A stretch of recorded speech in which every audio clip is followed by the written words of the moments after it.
Praise the Lord.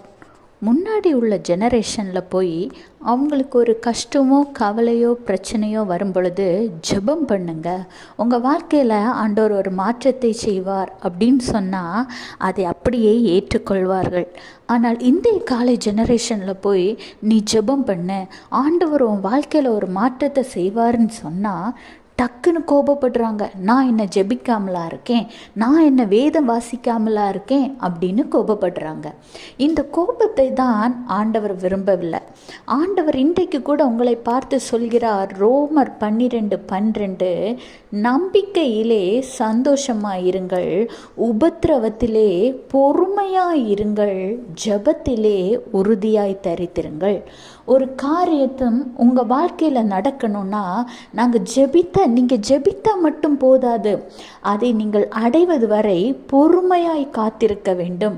இன்றைய கால ஜெனரேஷனில் அந்த பொறுமைங்கிறது இல்லவே இல்லை.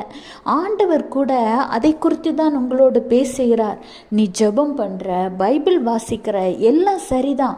ஆனால் உனக்குரிய காரியம் உனக்கு கிடைப்பதற்குன்னு ஒரு குறிப்பிட்ட காலம் உள்ளது. அந்த காலம் வரும் வரை நீ பொறுமையாய் காத்திரு. நீ நினைச்ச நேரம் உன் கையில் கிடைக்கணும்னு ஆசைப்படாத அப்படின்னு கர்த்தர் சொல்கிறாரு. நீங்கள் நினைச்ச நேரம் அந்த விஷயம் உங்கள் கையில் கிடைச்சிருந்தா ஆண்டவர் நினைத்த அளவுக்கு உங்களை உயர்த்த முடியாது. நீங்கள் நினைத்த அளவுக்கு மாத்திரமே உங்கள் ஆசீர்வாதம் இருக்கும்.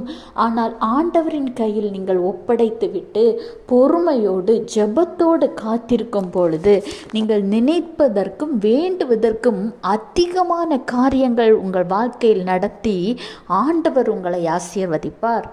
Have a blessed day. Jesus bless you.